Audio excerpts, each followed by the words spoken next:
what's going on, everybody? Welcome back to the Serious Angler Podcast, powered by our friends over at X2 Power Batteries.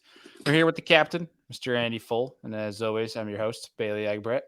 Andy, another day of guiding, a mega bag, I should say, No, a another mega day of guiding. smashing post-spawn smallmouth. It's been now that they're finally finishing spawning like 2 weeks late. It's been absolutely insane, but it's been fun too because I'm watching all these boats scramble and run around, and I've been milking like 150-yard stretch of shell and just absolutely just whomping fish down for the last like week and a half. And Yeah, it's unreal. My hands are bleeding again. I don't think I have any skin left on my hands at this point. just raw. Like, oh yeah, like I'm pretty sure if I committed a crime, I would completely get away with it because I have no thumbprint. So like it's not good, but we're back at it again as everyone's listening to this. I got 3 more days of smallmouth trips left, and then I'm off for 2 weeks, and I'm honestly looking forward to it, but I'm still gonna get out and fish. So yeah. Heck yeah. So that means next 2 weeks you'll be on that YouTube grind, is what you're saying. Ugh. Well, we're going to the Adirondacks for a few days with the family, and I get home and instantly the day after I'm fishing a tournament. Then the Sunday, I think I might go fish a tournament. And then Monday, I'm going to practice for a tournament. Wednesday, I think I'm going to fish a tournament. And then I guide Thursday, Friday, Saturday, Sunday, Monday. Yeah. So Oh, good Lord. my wife is probably ready to Oh, I'm sure she's ready to kick you out of the house. Yeah, she'll be ready to get me out of the house after 4 days in the Adirondacks. So, Oh, man. yeah. Well, today's pretty cool. Obviously, this is pre-recorded, but it is a Friday when this episode's dropping. We have a cool show today. A good buddy of mine, Mr. Terry Battisti from Bass Fishing Archives, as well as the Big Bass Podcast, is joining us here tonight. And I know this is only going to be about probably there could be a chance it goes longer, but like probably an hour to an hour and a half long show.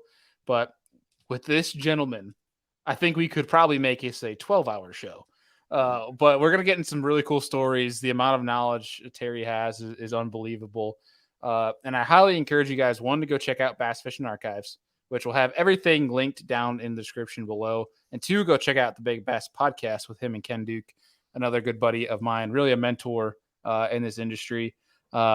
Dude, some of the stuff they put out is some of the best, one, podcast content I've ever listened to, but two, just from like the educational storytelling, it is pretty unreal. So we'll link Big Bass Podcast down there in the show notes as well for you guys. But Andy, this weekend, before we get Terry on, this weekend, I didn't realize that you really get off for July 4th. I don't know why I always thought July 4th was just like one of those things where it's like, hey, if it's on a weekend, it's on a weekend. But I guess like we get off for it. So I got a 5-day weekend.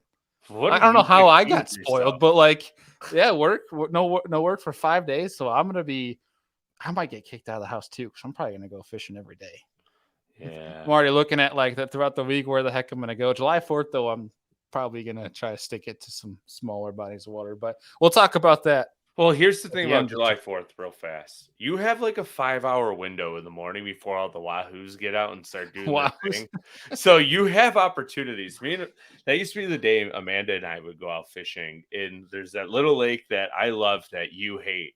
Like 3 4th of July's ago, me and Amanda went for 3 hours, and I caught almost 21 pounds on flipping grass. So once in a damn blue moon, once in a blue moon, you will catch a giant bag there. And I remember it distinctively because I made 3 flips and caught a 5.3, a 4.12, and a 4.10. And I was like, oh, this is fun. And then I went like 100 yards over, found another milfoil stretch, caught a 4.5.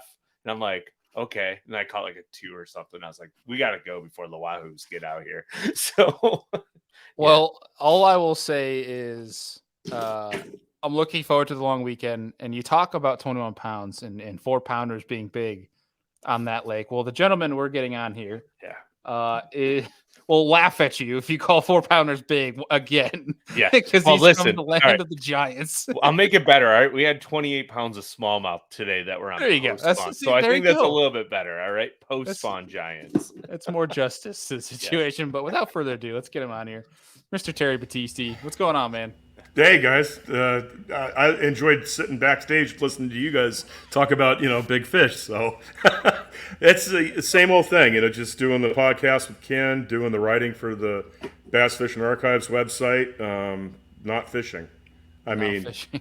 yeah. The other thing that I'm doing is I've been writing a documentary on the history of sport fishing.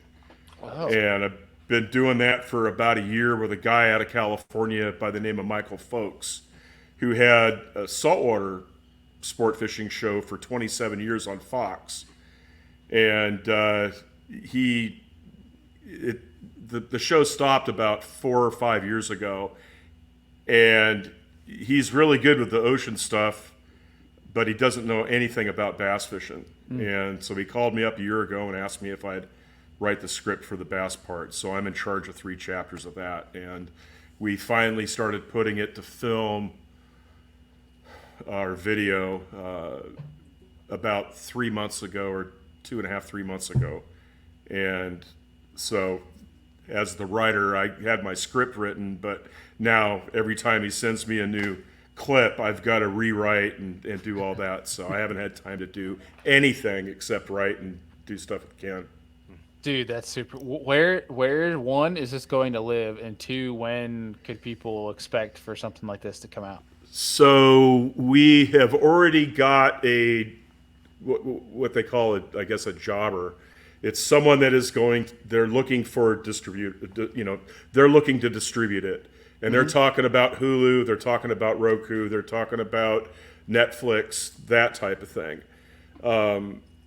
Pretty much, there's still an opportunity that it would go on to a network like Fox or the Outdoor Channel, but they generally like sole distributorship type thing. Like if we sold it to Fox, it would only reside on Fox. But if we sold it to Netflix, there's also the chance that we could sell it to Hulu and other streaming sites. That's cool. So we finished. So I was in charge of chapter 8, 9, and half of 10. So chapter 8 is the history of bass fishing. Chapter 9 is the history of competitive fishing, which it was supposed to be initially 30 minutes of bass fishing and 30 minutes of saltwater, and it's turned into like mostly freshwater competitive bass fishing. And then the last chapter, chapter 10, is conservation, environmental, and the future of the sport. Oh, that's cool. Yeah, so we got Bass Pro involved. We've got Bassmaster involved, MLF.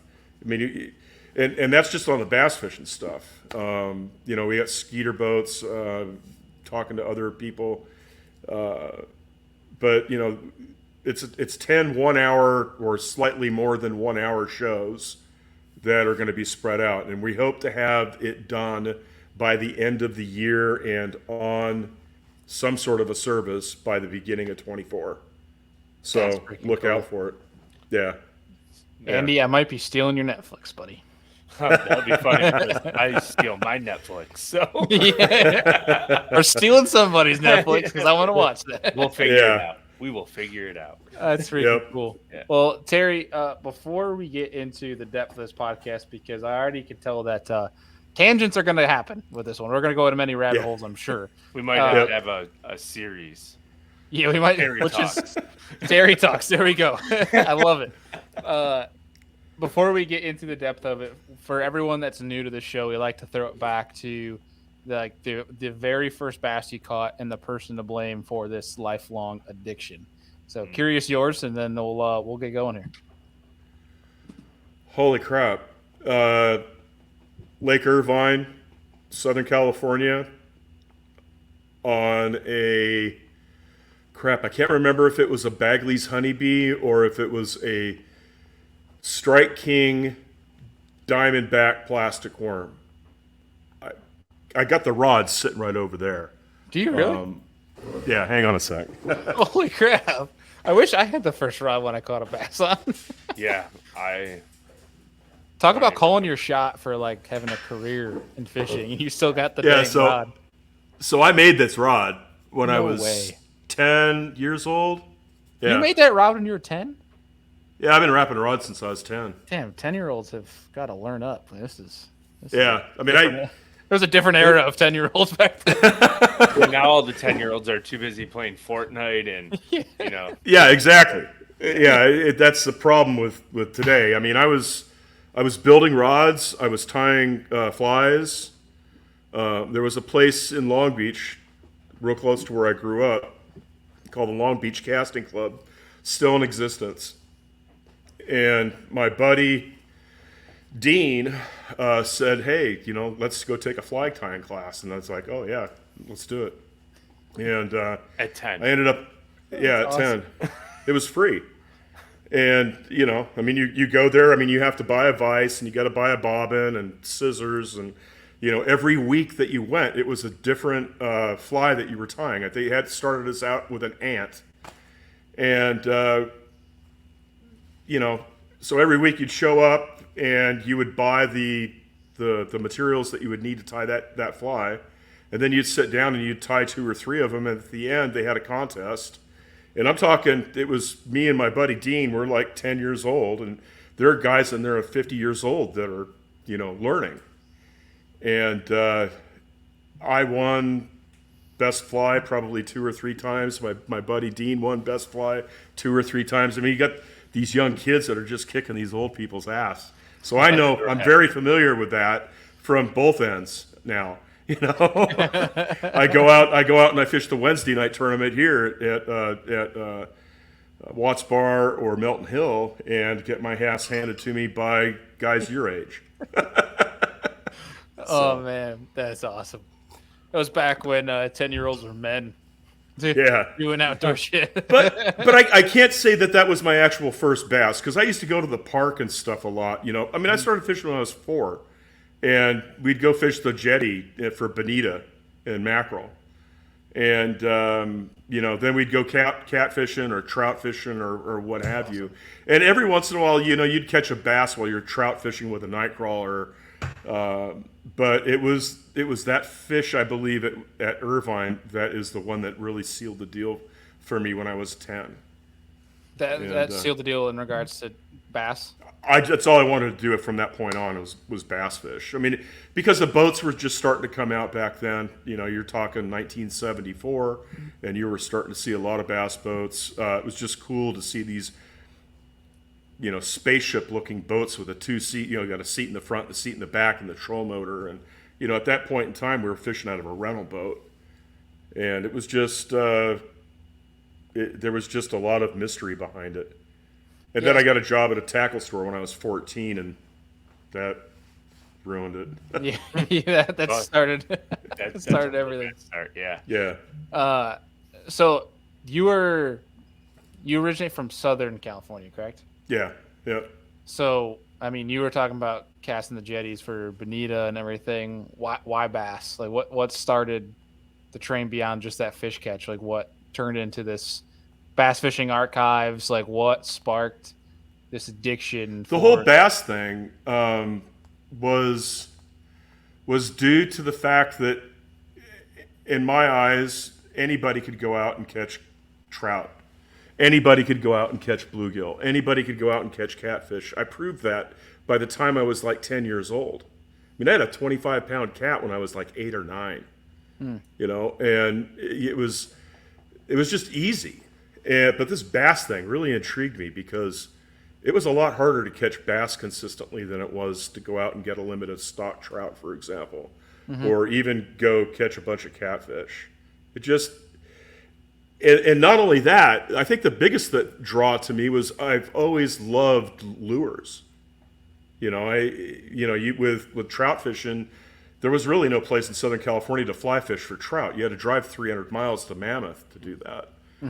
And so I like fishing artificials mostly. And hell, I mean, you had rapalas, you had balsa bees, you had bombers, you had, you know, all sorts of plastics and spinner baits, and you know, I mean, just I'm a tackle junkie. I've been a tackle junkie since I was a little kid. And which is why when I started working at the tackle store, I never got paid, because I always gave my paycheck to my boss. I remember those days. I worked at a tackle store, a steelhead shop, and literally I was just like, just pay me in tackle. Like store credit. It was virtually store credit. He would show up and he'd be like, okay, what do you want today? And I would walk out with a bucket full of stuff every time. That's awesome. Yeah. That's fun. But then when I was working at the shop, it was the best tackle shop in Southern California, arguably all of California. And we didn't just do bass fishing; we did everything. So I would say that it was probably 45% bass fishing, 45% saltwater, and then 10% everything else. And the guys that would come in, I mean, Don Ivino, I don't know if you ever heard of him. Mm-hmm. Ivino used to come in there. Bobby Garland would come in there. Klein would come in when he was, making his trip from Northern California to go fish the River Lakes for a tournament. Larry Hopper, Mike Folkstad, I mean, all the big sticks in the area, that's the shop that they went to. Mm-hmm. And I had one of the customers, it was literally probably maybe 3 months after I started work, and asked me if I'd be interested in joining a club. Would your dad let you join a club? And I was at 14, I was 6'1", and, I was a pretty tall guy. They thought I was probably 16 or 17 years old because, you're usually 16 when you start working, right? Right. And so they asked me to join the club. I went home, said, hey, Dad, let's join a bass club. We went to the meeting the following week. 2 tournaments. We had to fish 2 tournaments in order to get in. Fished 2 tournaments, and they voted us in. And then 2 years later, we're at Lake Havasu for a 3-day tournament. And my dad said something to the effect of, oh, yeah, by the way, we're having a little birthday celebration for Terry today. And I remember one of the guys said, oh, how old is he, 18? My dad goes, no, he's 16. Like, wait a minute, he wasn't 16 when he joined the club? No, well, we can't kick him out now. So That's awesome. Yeah, it was crazy. So, I just, bass fishing is always, no, I love every type of fishing. I mean, don't get me wrong. I mean, if I have the opportunity to go fish the ocean, I'll do that. I mean, I've caught a lot of big fish out of the ocean. And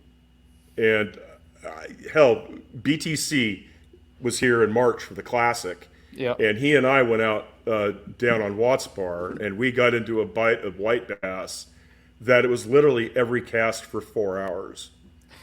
And we stayed on them because it was 20 degrees and freezing our asses off. And but it was a fish every cast. So right, yeah. A bite. It's a bite. It's a bite. Yeah, exactly.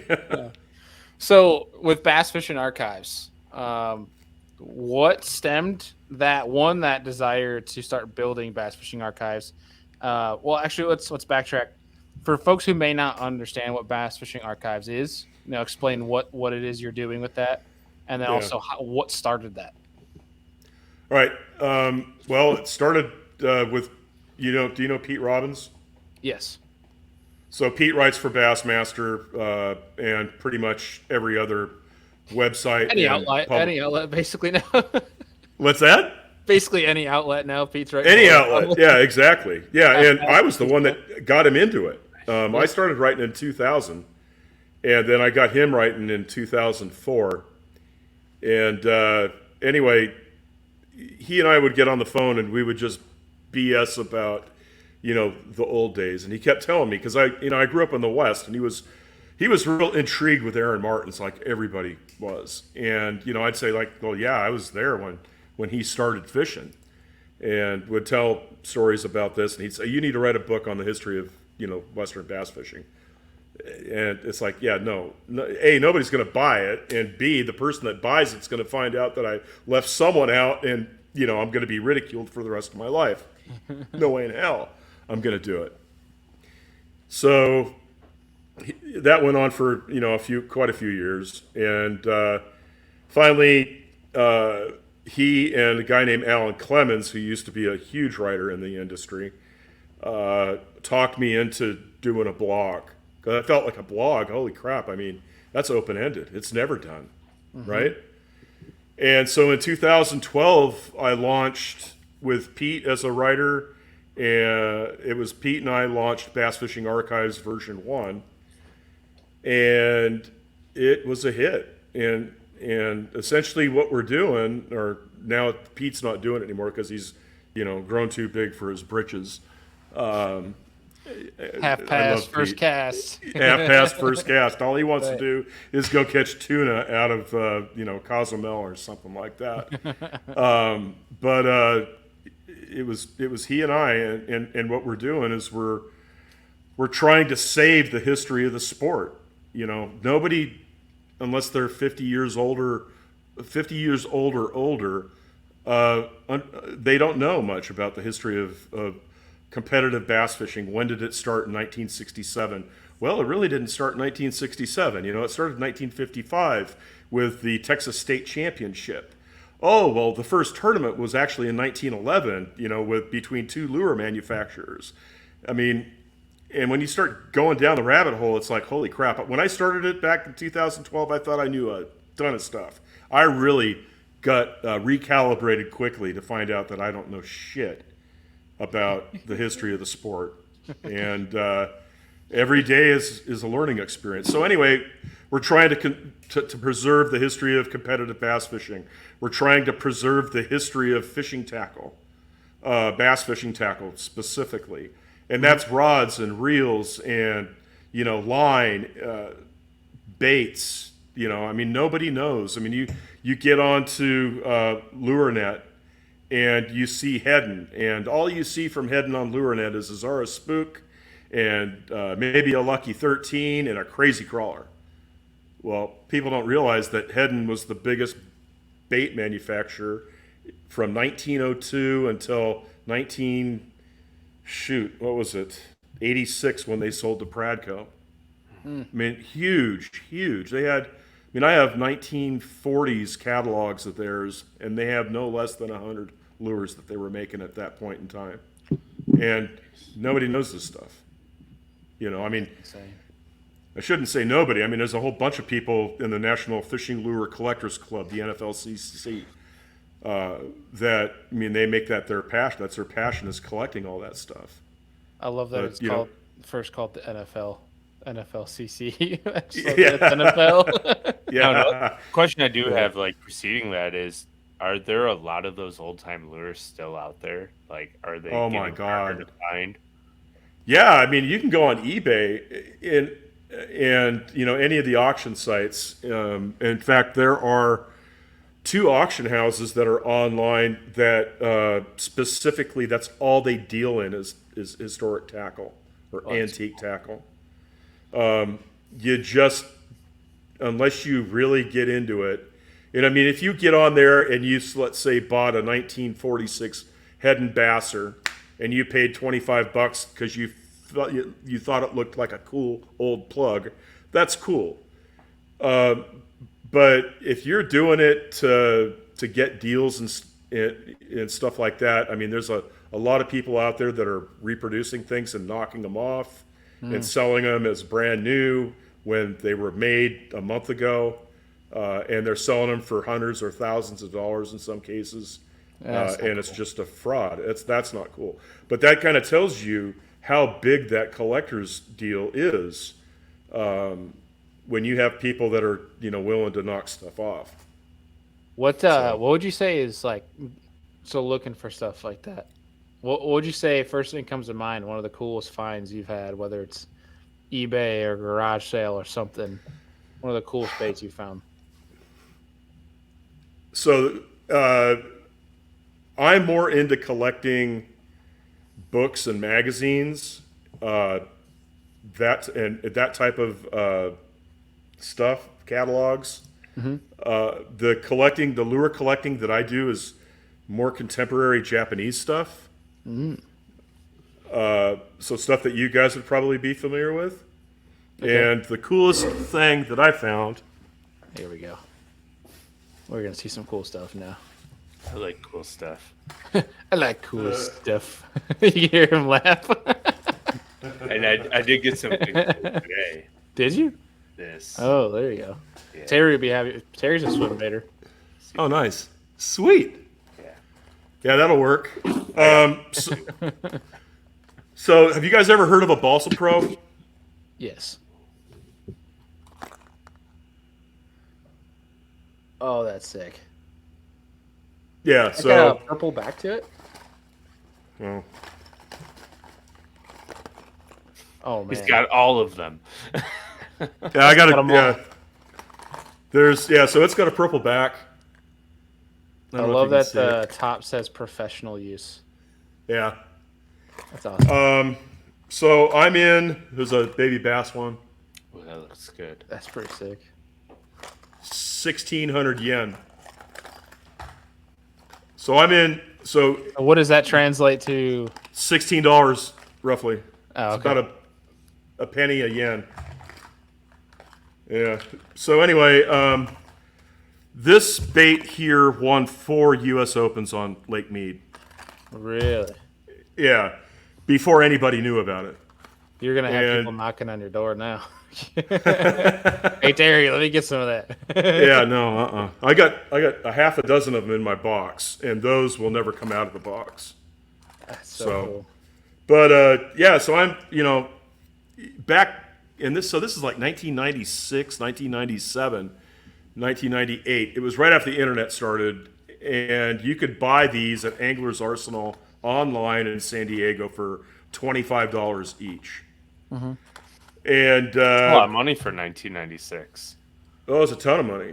But I mean, even Megabass back then was going for $20. Same with Lucky Craft.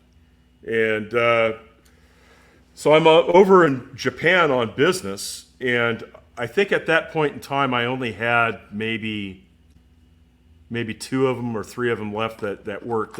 They're made out of balsa wood. They've got unbelievably sharp Daiichi hooks on them. And after you catch 20 or 30 fish on the things, they get pinholes in them from the hooks, get all messed up from the fish, and they don't work right anymore. So you got to retire them. Anyway, I'm over in Japan in 2006, and I'm in a Popeyes, which was their equivalent to Bass Pro Shops. Oh, I thought we were talking like fast food Popeyes. Chicken? For a second. No, not I a was chicken like, wait a place. second, where were you? Yeah, Popeyes was their equivalent. They had 50 some odd stores throughout Japan. They sold boats. They sold everything. In fact, the one that I went to had Larry Nixon's 2005 boat that they were selling there. In Japan. And I mean, hell, they were selling Champion over there. They were selling Ranger, Bass Cat. I mean, Gambler. Put them in a big shipping container and send them over. That's cool. Just the boat, no trailer, because their trailers, they have to build a special trailer to put the boat on because their roads are a lot narrower. And it's kind of goofy. Their tires are up underneath the actual hull of the boat. The rub rails on the boat are the widest part of the boat going down the road. That's pretty wild. Yeah. So I'm in Popeyes, and my buddy Dodge Kiriyama elbows me in the side and points down to the floor. And on the floor are a dozen of these with dust on them. Yeah.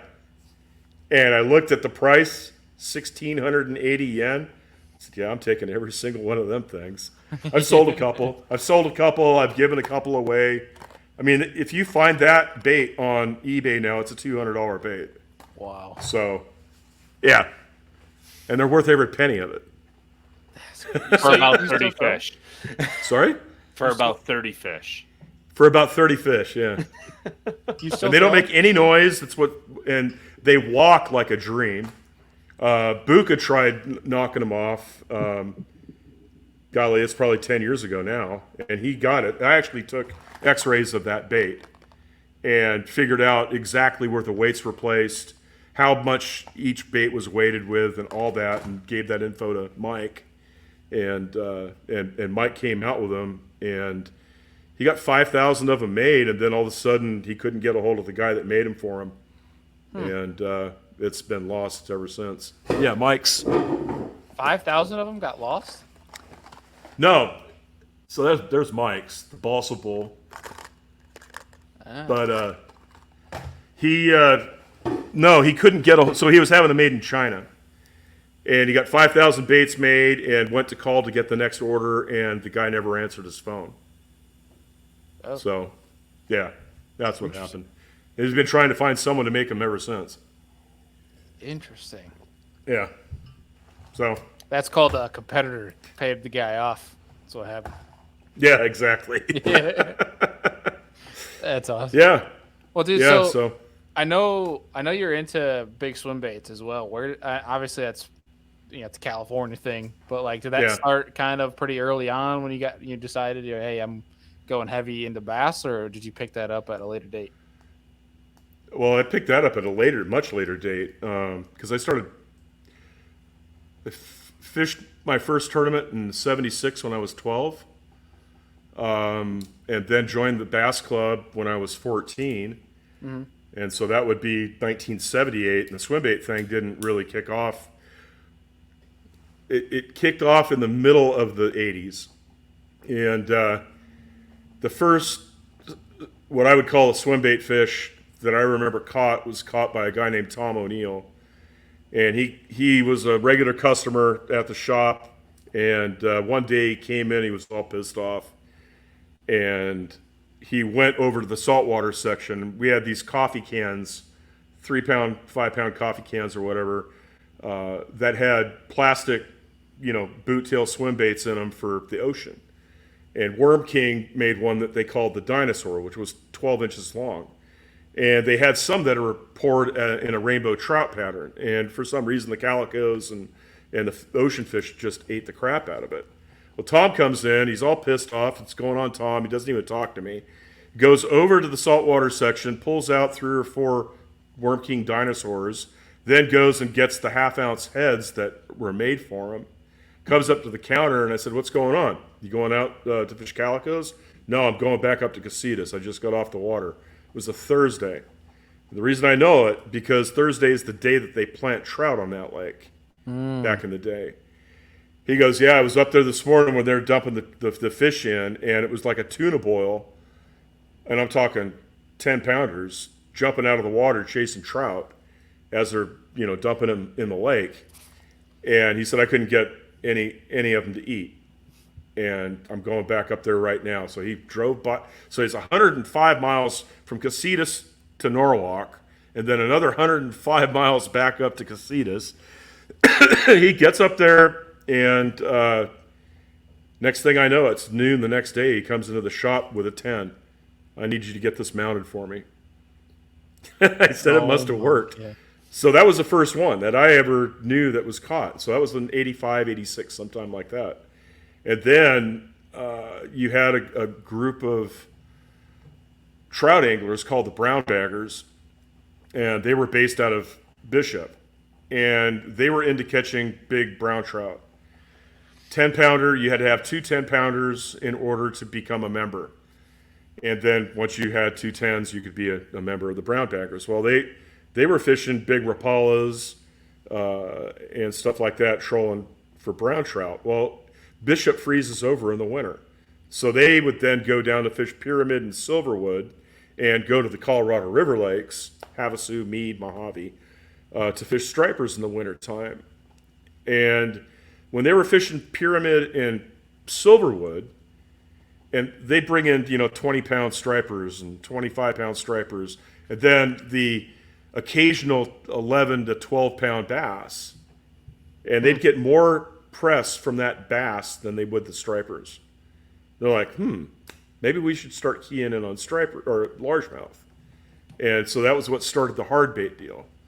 So you had the soft bait guys now are starting to make things, and I mean it was just real shitty construction back then. And you ended up with Alan Cole making the AC plug. You had Chomp and Ken Huddleston that were making the castaic trout, which was wood at the time. And then you had the MS Slammer. You had the Stalker trout. All these guys, and now all of a sudden you've gone from it being difficult to catch these big fish unless you're using live bait or trout, which was illegal, to holy crap, now we have a legit way of catching these big fish. Now remember, I mean, there had been a lot of half a dozen 20-pound fish at this point already caught out of Casitas, Miramar, Hodges, Castaic, so it's not like that crawdads or jigs or whatever you wouldn't work.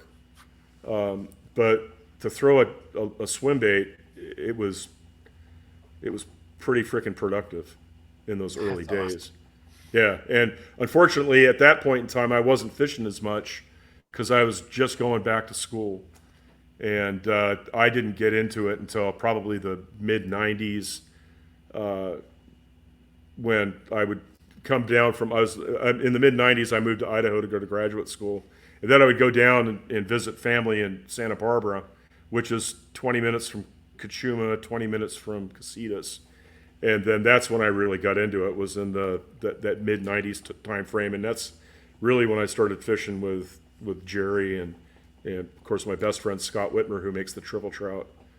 Yeah, and so I sent you that one picture. Yeah, that's a 9 that was caught in 2002, and I mean, I don't know how many 9-pound fish I have. I've only got 3 fish over 10. It's kind of, but I was living in Idaho at the time that it was really going bonkers. And, that's crazy. Now you can go to Idaho and catch a 9-pound smallmouth if you want, it seems like. So. Well, I actually fished that lake a number of times. Good old door shack. Yeah. That lake is, it's got a very big chance of pumping out a world record. Real big chance. I would say so. I'd say so. Especially because they're eating salmon for the most part, right? It's kokanee, I think is kokanee. Kokanee. Yeah, the first day I fished that lake, I was going out with a guy that wanted to troll kokanee, and I was in grad school. I just wanted to get out of the water. I didn't care. We caught like 100 of them things in a couple hours, and they're like that big, 6 to maybe 10, 11 inches long at the most. You can them up. You stick a whole bunch of fish in a ball canning jar and can them up, and oh my God, that's good stuff. But yeah, I mean, they're perfect size for those big smallies to eat. Even a 3-pounder can eat a 6 at 7 incher, no problem. That's incredible. Are you with that? I mean, obviously you've seen the evolution of these big swim baits come to life. Are you surprised that really it's been maybe the past 2 years to now that you've seen big swim baits become more prevalent on the biggest stages of competition for bass fishing? Are you surprised it took that long? Yeah, especially when Velvik, wins Clear Lake. What was that, 1998, with 83 pounds, 15 ounces throwing a swim bait. Mm-hmm. I mean, come on, guys. They work. Well, it only works in California. No, it doesn't work only in California. They're all hung up on, well, if they're made to imitate a trout. No, they're made to imitate a big fish, a big bait fish, like that gizzard shad that you just put up there. I mean, every time I go fishing out here, I see gizzard shad in that 8 to 10, 11 inch size. I mean, they're giant, and fish eat 'em. Fish eat them. I mean, how many times have you caught a fish and you see a gizzard shad's tail sticking out of its throat? Or a crappie, right? Because crappie is a tall fish, and they can still get a 6-incher down their throat, no problem. Exactly, absolutely.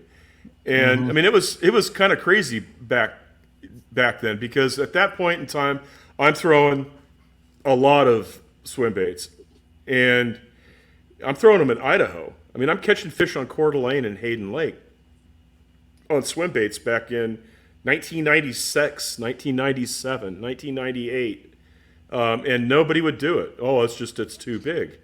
I mean, it's a commitment. If you commit yourself to it, you'll have times that you may go out 10 trips and not get bit.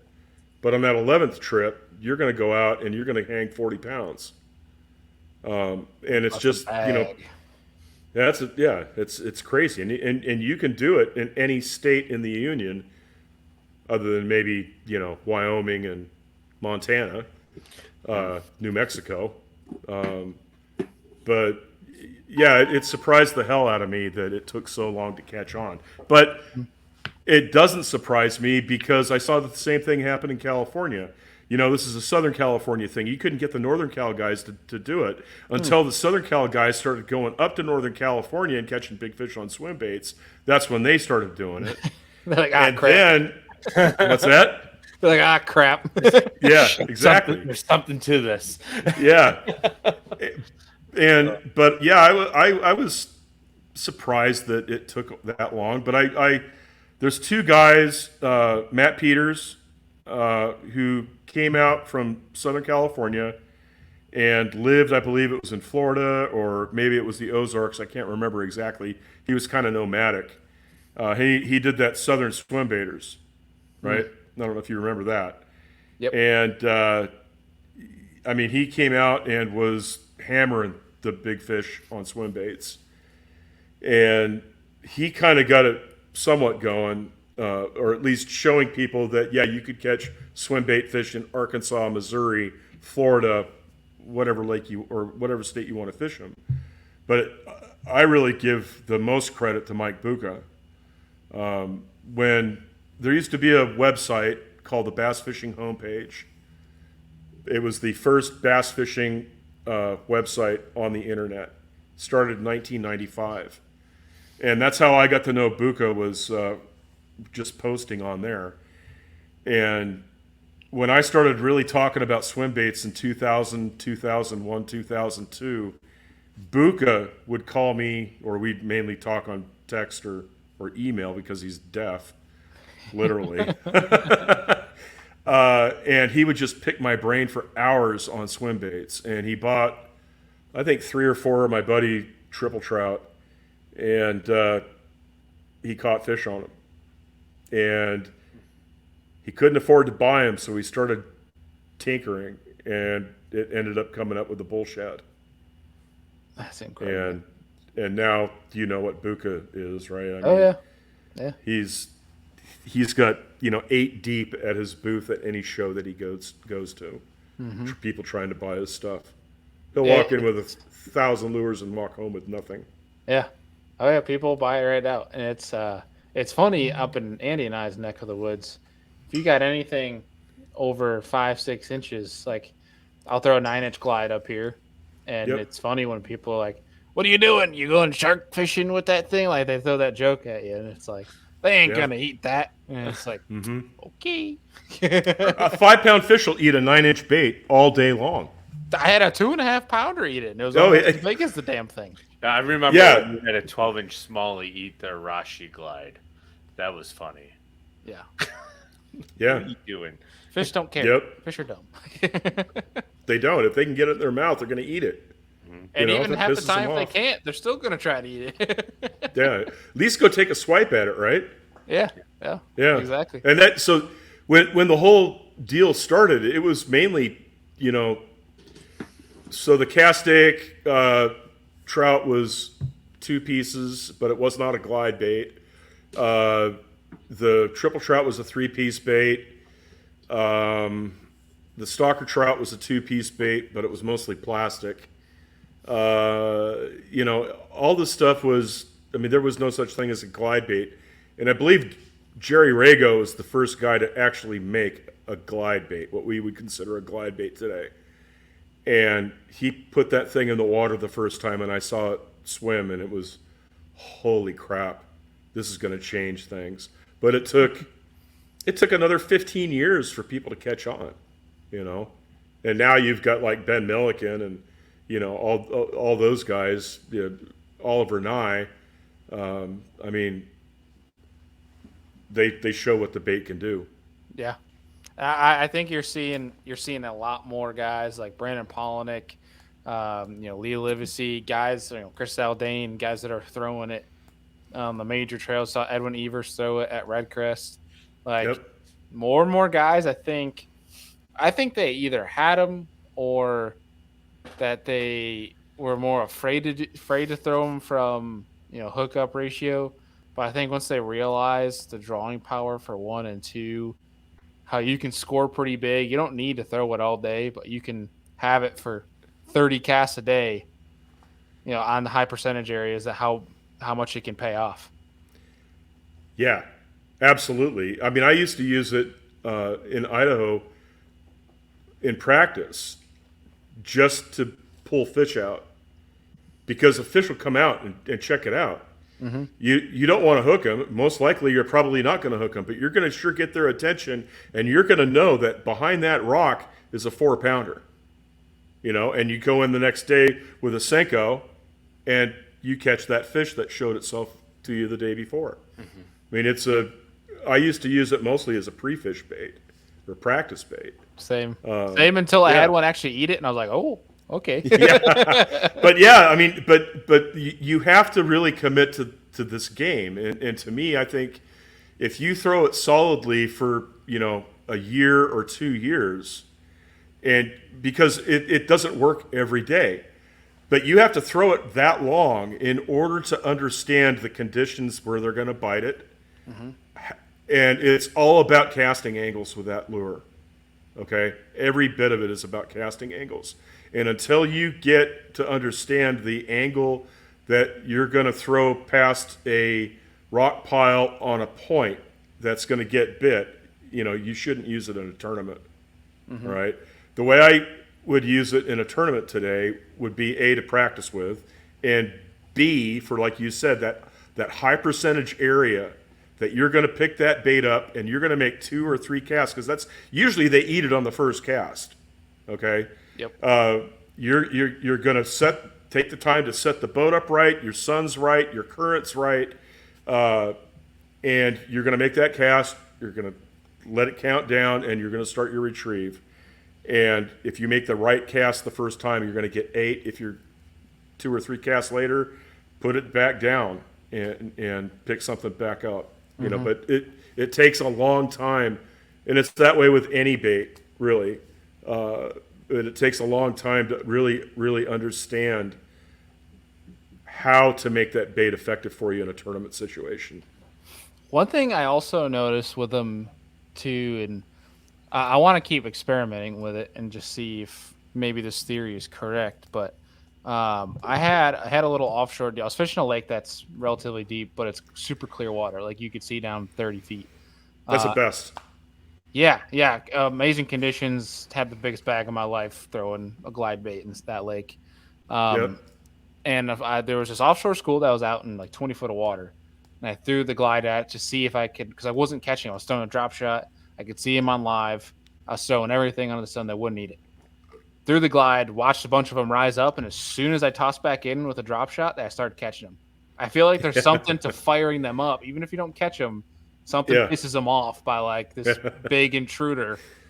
And then they start eating again. And they die off, and it was weird. I'm like, huh. Threw the glide bait again. They rose up, followed it, and as soon as I threw back in there with a Senko or something, they'd eat. And I was like, maybe there's something to this. I mean, that was the first time I noticed it.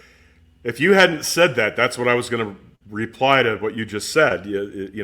Is exactly that. You can use it to fire, fish up.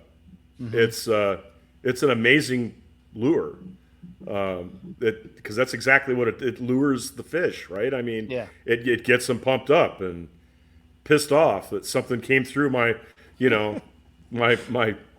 house. It's so funny though when you think about it, because it's like there's this thing 20 feet above you that's making you that mad. Yeah, and that was some of the craziest stuff. I wish we had forward-facing sonar side imaging back when the whole Swimbait thing kicked off. Oh my gosh, the fish could have been caught. Oh, I guarantee you there would have been a world record, or at least 2, back in those days. Yeah. But I mean, we made baits that we called dead stick baits that you would just throw out and you'd let them sit on the surface, and you're sometimes that bait's sitting over 40 foot of water, and then all of a sudden whoosh, you big splash, and the fish would come up out of nowhere and eat that thing. So you could draw, you get fish in 30 foot of water, throw a swim bait out past and over them, and bring it back, and you can see these fish coming up out of 30 foot of water into 2 feet if the water clarity's right. Like at Casitas. I mean, you can read beer cans in 35 foot of water. That's awesome. That sounds like Lake Erie right now. It's awful. It's so clear. Yeah.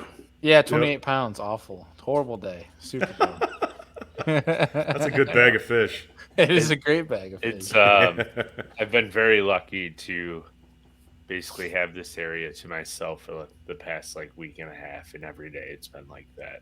It's been silly. That's awesome. That is awesome. I'm just now imagining though, like you saying those dead stick baits that you just throw was it like a big topwater or something like that? No, it's a swim bait. Just it would be like just sit there. Just sit there. It'd be just so awesome just to like have live. So like you just basically a floating version. I wonder if they would still eat it today with how much pressure there is now. Kidding me? Yeah, I'm sure they would. Yeah, I'm sure they would. I mean, at the lakes in Southern California, when they're stocking 1,500 pounds of trout a week, it doesn't matter. Because those fish are. That's what they're keyed in, because they'd start stocking in November when it got cool enough, and then they'd quit in the April time frame. So that whole period, those fish are keyed into staying in deep water, using deep water as sanctuary, and just looking up. I mean, their eyes are positioned to where they can do that, right. And so you see some stupid ass trout floundering up on the surface, 30 feet above their head, and they're going to go get an easy meal. Hey, Steve, look at that guy. What an idiot. He's a good lunch. Yeah, exactly. Exactly. That's funny. So, obviously, you and Ken have started the Big Bass podcast. Yep. And I say you guys are doing one hell of a job with it. Thank you. And bringing these stories to life that many anglers, I don't think, either one, know about or maybe have heard of, but don't understand the full story, the real story, the details of it, what happened. We're not going to go into that too deep right now. I encourage everyone that is interested in hearing about some of these incredible stories of gigantic bass being caught, or maybe maybe they've been caught, right? That you guys like to hint at. I encourage you guys to go to the Big Bass podcast. I'll drop the links down in the show notes. But my question to you, Terry, is you've heard some incredible stories about some gigantic bass being caught. I'm curious, 2 things. This is going to be a 2-parter. Is one, your most favorite story when it comes to, maybe it's not the world record, but just from a big bass story that you've heard, whether it's California or back here out east. And after that, your biggest bass story. Oh, God. Okay. Yes. My favorite, well, it's really, it's kind of a sad story. Here we go. Do I need tissues? Yeah, you might. It has to do with Paul Duclos. Okay. If you know the story, have you guys heard of Paul Duclos? I have not. So Paul Duclos, I can't remember the year. I think it was it was right around the 2000. Okay. He's fishing Spring Lake, which had been known. It's a lake in Northern California. It's like 80 acres. And they stock trout there, and it was a well-kept secret for quite a few years. Well, Duclos goes out there and catches a big fish, and he has no scale with him. He wants to keep this fish alive. He knows it's a historic fish. Calls his wife. She brings the bathroom scale. He gets on it by himself, and then he gets on it holding the fish, and the difference is 24 pounds. Now, there's pictures of this fish on the internet, and that's the only way they weighed it. They took probably a half a dozen pictures or so. It goes, crazy on the internet back in the day, and it's just, I've never talked to Paul. Ken and I are going to try to get him on the Big Bass podcast, because he doesn't like publicity or anything like that. But it was more important for him to save that fish than to, wait for a Department of Fish and Game guy to come out and certify it, because California, they don't care about warm water fisheries. All they care about is trout, and that's about it. and it would have taken hours, possibly, a day or two to get someone to come out and actually verify the fish. And so what's he do? He releases it. And there was some talk that the IGFA was going to consider it, and it just ended up, it never happened. And then all the shit started. People were accusing Paul of lying and all that. And that's when Paul just said, screw it, I'm done with this, It's and that's the sad part of it. He had what I would believe is the world record, and it got away from it, which was a bummer. And then Dottie, you got Dottie, caught that last time by Mac Weekly that was 25 pounds 1 ounce. There's another situation there where they snagged the fish, but when you're sight fishing in, you guys know this, fishing smallmouth up there, you're sight fishing in 15, 18 foot of water. And these guys aren't doing it with a glass bottom bucket, which is what that's really called, not a flogger, which has been out since the 1920s. It was invented in Florida in the 1920s by a bathymetric professor who they used it to count, shells and starfish and stuff at the bottom. Anyway, so they pitched this white jig out onto this fish. The fish, they could see it, nose down on it and open its mouth, and the line jumps and they set the hook. Well, when they set the hook, they pinned it in the side. And in California, it's illegal to snag a fish. Mm-hmm. So that's why Dottie got released. But that would probably be number 2. My most important fish, or my biggest fish. So I've caught 3 fish over 10. None of them have been really that exciting. The one that gave me the biggest boost of confidence in a technique was about a 5.5 pound largemouth that I caught in Idaho on a swim-bait in the 1999 time frame. Walk us through it. It was just one of those deals. I've been going down to California and fishing with my buddies in the summertime and at Christmas, ever since I had left in '93. And, I'm fishing swim baits, and it's like, golly, they got to eat these things up here. They got to eat them up here. And so one day I went out in Coeur d'Alene, and I was throwing, my buddy Scott used to make a soft plastic swim bait. He called the Funa. He only sold them in Japan. And they got to eat this thing. It looks like a freaking bluegill. It looks like a crappie. And I'm fishing a bog on Lake Coeur d'Alene that, it's essentially a floating sod, right? It's floating mass of dirt. And the drop off as is like sheer from 0 to 4 foot. And I'm just fishing around this, sod island that's floating and throwing it on the right gear and 25 pound mono, Calcutta 300 reel, Japanese reel. And I'm winding it, and it's just below the surface, maybe 4 or 5 inches below the surface.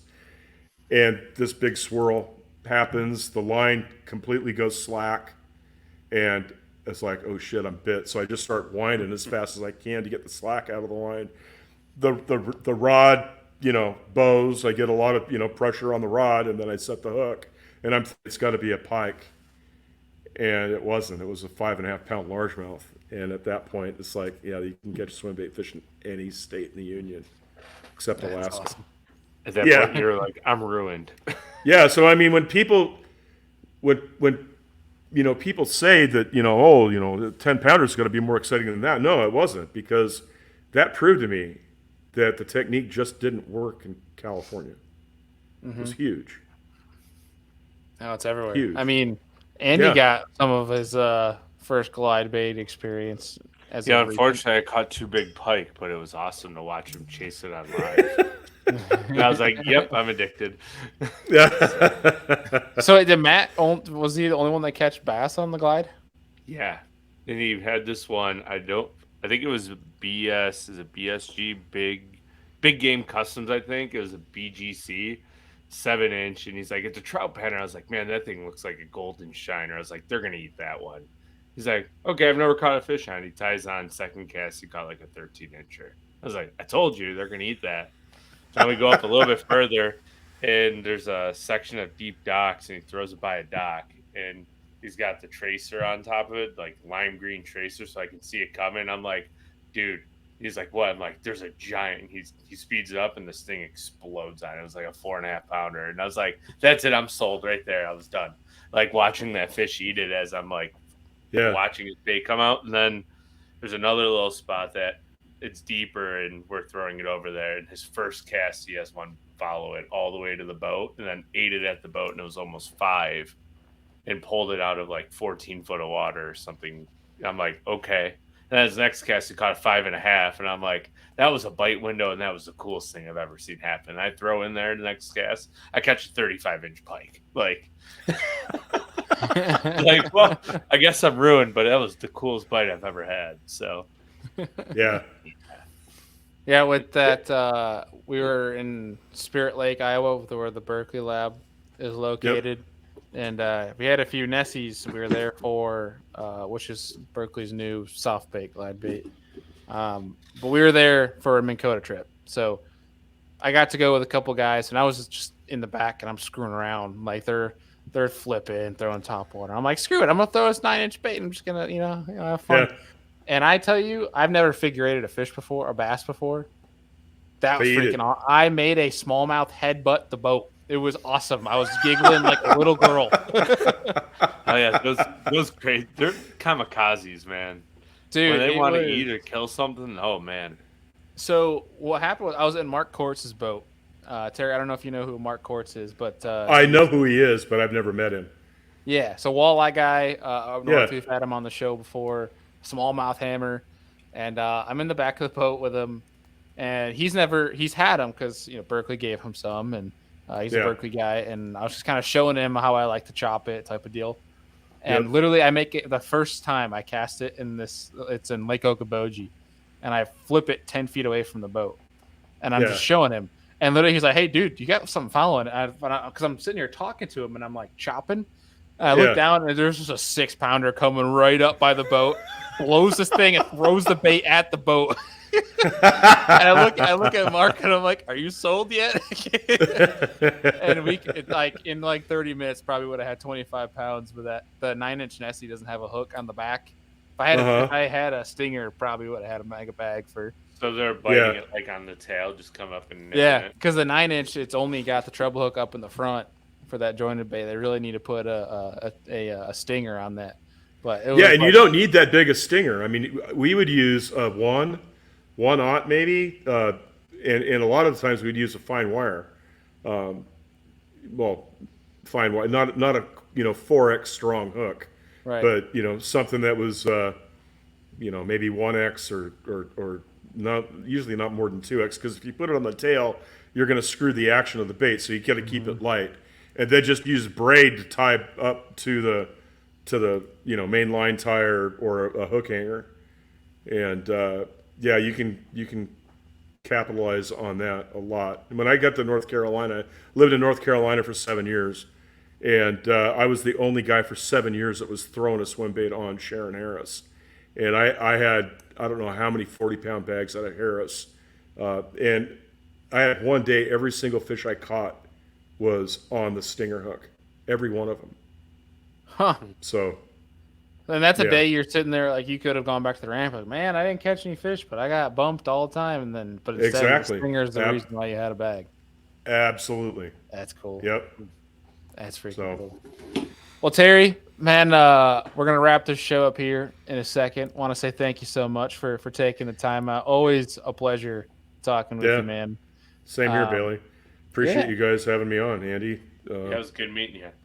Good meeting you too. Yeah, go get another 28-pound bag tomorrow. We're gonna try. Well, we're not letting you go just yet. We got one last question that we ask everybody that is new to the show, and I'm very intrigued your answer. And that is, if you could invite 3 different individuals to have steak and a beer Pick their brain. They could be alive today, alive 1,000 years ago. Doesn't even have to be fishing industry if you don't want it to be. What 3 individuals are you going to invite? Have a steak and a beer. Pick their brain. Number one off the top of my head would be James A. Henshaw, the guy that wrote the first book on bass fishing. Okay. Without a doubt, he would have to be there. And I'd ask him, what the hell? How the hell did you turn this into an industry? Because that's exactly what he did. Question. Second one might be George Perry, just to see if I could catch him in a lie. That's awesome. Because I don't believe that fish weighed 22 pounds 4 ounces. I think it was fabricated. Yeah, That's a great episode, by the way, for folks. Oh, thanks. Well, we haven't done Perry yet, but we've talked about Perry a lot. You've alluded to it several times. We've alluded to it several times. Yeah. And then the third guy, I'd have to go with one of my heroes as a kid. When I started really getting into it, and that would have to be Bill Dance. I've interviewed Bill Dance, a few times. I've never been fishing with him. It would have to be Bill. Just talking to Bill's just way cool. Heck yeah. That's awesome, man. Yeah. Well, dude, seriously, are you going to be at ICAST? I will be there 3 weeks. Awesome. He said he's taking off the beard. Oh, that's right. Yeah. I feel like you should keep it, man. Gotta keep it. It's coming with a little red. I haven't shaved in 4 months. It makes a statement. Yeah, exactly. I look like Santa Claus. You walk in the booth and it just demands respect. I lose like 30 years when I shave the thing off too. So yeah, it'll be fun. Yeah, I can't wait to see you guys. Are you going to be there, Andy? Or I will not be, unfortunately. So that's a bummer.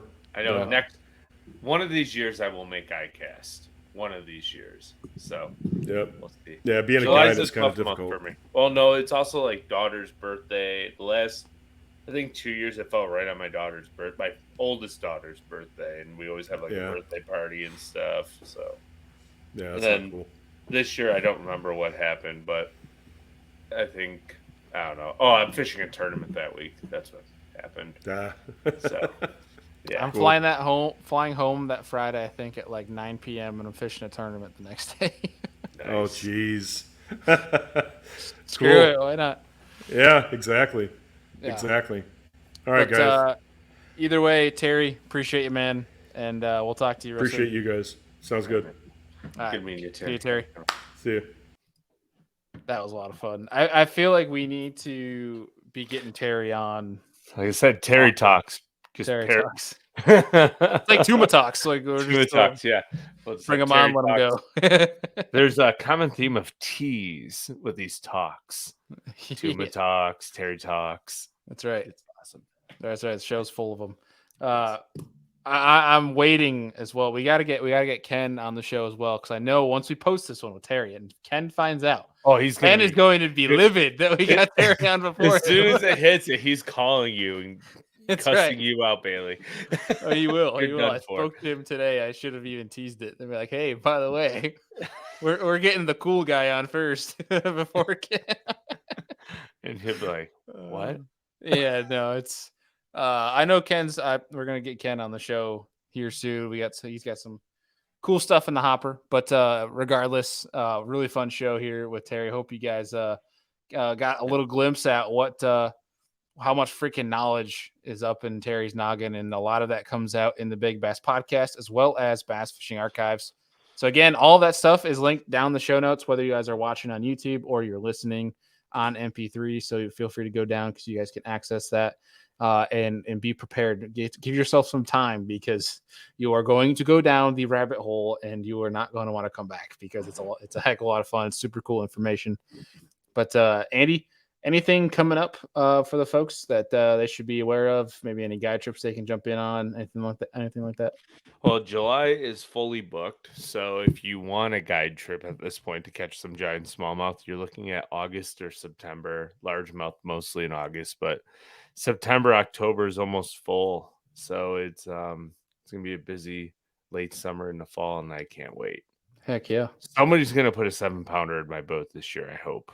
Somebody. Somebody. Somebody. Can only hope. Hopefully it's me. Hopefully Not on a it's- guide trip, but I was gonna say, yeah, you do it during a guide trip. You're not getting your tip. yeah, I don't care if I get a tip on a day if I put a 7 in the boat. Like It's fair. I got close twice last year. I got what I get, a 6.89 and I think a 6.86.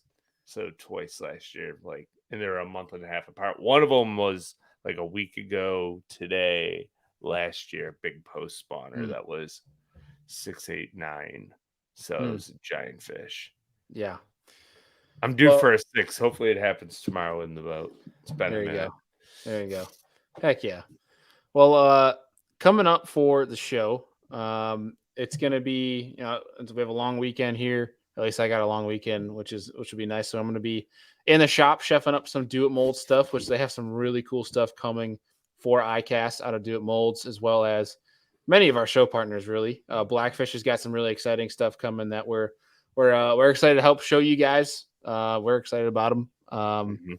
That's really about as much as we're allowed to tell you guys just yet. Obviously, when we're given the green light, cliffhangers. I hate cliffhangers. Like, yeah, but it keeps you excited for the next one. That's fair. That's fair. Because I get in trouble if we actually did say exactly what it was. Yeah, we won't say what it is. Well, when we're given the green light, obviously we'll walk through all that with you guys. But coming up on the show next week is going to be no live stream next week because it would fall on July 4th. I don't think anybody is going to be in any shape to be on a live stream on the night of July 4th. Nope. So we'll have a pre-recorded show that morning for folks that are out boating or going to the ramp or anything like that want a show. We'll have one in the works for you. And then we're trying to work out the kinks of it, making sure we're doing it the right way. But we're also trying to put together a show on the whole Apex Tour, Wild West Bass Trail that's over in the West Coast. What's going on with that, and trying to support the anglers over there that aren't getting paid their money that's due to them. Because when you put money in for a tournament and you win or you place, typically how it works is that money comes back to you. But it's not happening that way. So we're trying to make sure we have all the details and the facts before we go and do a whole show on it. We got Mr. Ken Ma. Uh-oh.